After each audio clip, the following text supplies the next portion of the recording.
সকালেই চরণ আর রঞ্জন গেছিল বাজারে, তো বাজার থেকে ফিরে এসেছে। রঞ্জনকে বললাম পুষ্পা টু স্টাইলটা করে দেখাও, তো করে দেখালো। বাজার থেকে এনেছে হচ্ছে মাছ, আর ওদেরকে দুজনকে দিয়ে দিলাম ছাতুর শরবত। আমি খাই না, সকালে টিফিন করে গেছিলো। এখানে সবজিপাতি সব কেটে নিলাম, টক দই নিয়েছি, মাছটা ধুয়ে নিয়েছি, ও মাছের ডিম আছে অনেকটা।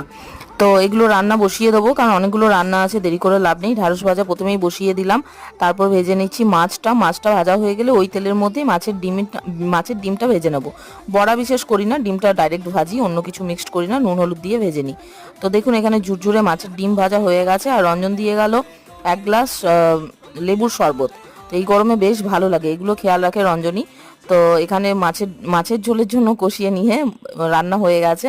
ভাত সাথে মাছের ঝোল আলু দিয়ে সবগুলোই করে দিয়েছি, রাখিনি, ছোট ছোট পিস ছিল। আর মাছের ডিমের বড়া ভাজা, সাথে ঢ্যাঁড়স ভাজা, আর কিচ্ছু বিশেষ করিনি। এই করেছি হচ্ছে দই পটল। ঠিক আছে, চলন কখনো আমার হাতে দই পটল খাই।